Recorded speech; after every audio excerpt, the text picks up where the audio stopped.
We'll guide you through how to use Claude Opus effectively. If you find this helpful, consider subscribing and liking the video. First, open your web browser and go to the Claude Opus website. Once you're there, you'll need to log into your account. If you don't have one yet, click on the Sign Up button and follow the prompts to create a new account. After logging in, you'll be greeted by the dashboard where you can see various options like New Project and Templates. To start a new project, click on New Project.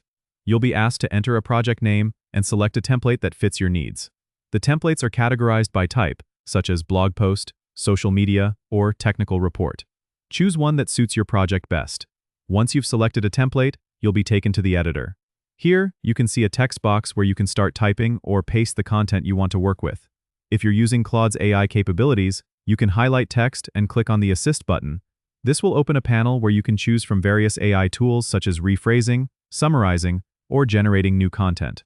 For example, if you want to rephrase a paragraph, highlight it, click Assist, and then select Rephrase. The AI will provide you with alternative versions which you can choose from.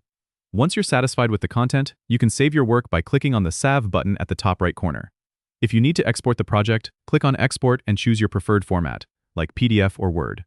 Remember to check the settings for any specific export options you might need. Don't forget to subscribe and comment if this helped you out.